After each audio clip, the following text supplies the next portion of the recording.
It just means somebody that's going to do the thinking for us. It's going to provide rules for us, a code of law.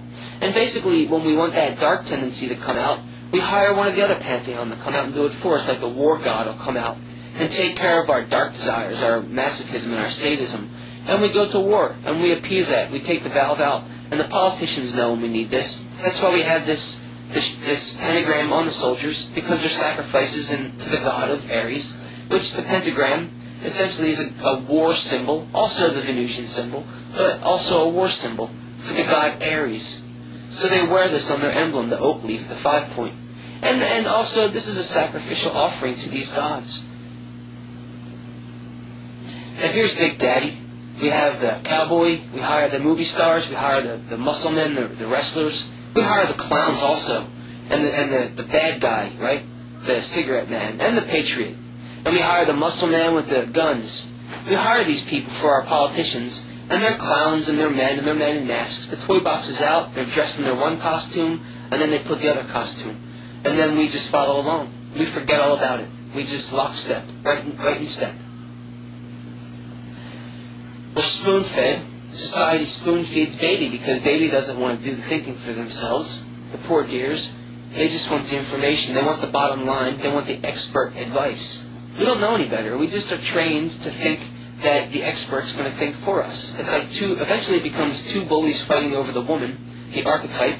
We look up into the political circus, the melee, the junk pile of politics, and we see the bullies fighting over themselves, over who's going to get us, who's going to get our allegiance. So the political hoopla is basically like the old Popeye cartoon where the bullies are fighting over the girl. And we look at this and we see the podiums and the clowns behind the podiums, the bullies fighting over our allegiance. Who's going to penetrate our emotions more? Who's going to gain our allegiance? Basically through fear. And who's going to play the fear card? And who's going to get underneath our emotions and manipulate us to a higher degree? Which bully is going to do that? Fear is good for business. It's money in the bank. Our kids are afraid of everything. We have fear being put at us from every angle. Fear the weather, fear the government, fear terrorists, fear the viruses, fear our children. And we know fear-mongering is an old trick. The world was flat, kept the explorers from exploring. The earth is a center, kept astrology from making sense. And now, we have our origins all mixed up. So, people that do try to think, they get diagnosed and they get medicated. And we see the old cult symbol of Mercury, the cult of science. It's still the cult of the pharmacological priests and the priests of medication. And basically keeping people down, medicating them with medicine that makes them susceptible to the propaganda. This is not a new trick. These are the mercurial cults. And we also have the Dionysus, the cult of Dionysus, of excess. For those that don't want to take the medicine from the mainstream doctors, we have other things. We have drugs and we have the vices. Because basically this is the manifestation of all kinds of fear. Like lost children, we look for the authority figures to do our thinking for us. We endlessly search for Big Daddy on every corner because the world's big and scary and we're lost. We're like a lost child in a big crowd. And we just are conditioned to look for Big Daddy for help, to the authority figures.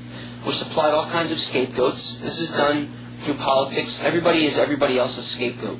And this is the old Hegelian trick, where you cause chaos and then make people scared and then provide a solution, but the chaos was invented. It wasn't there in the first place. So it's a trick. It's a dialectic trick.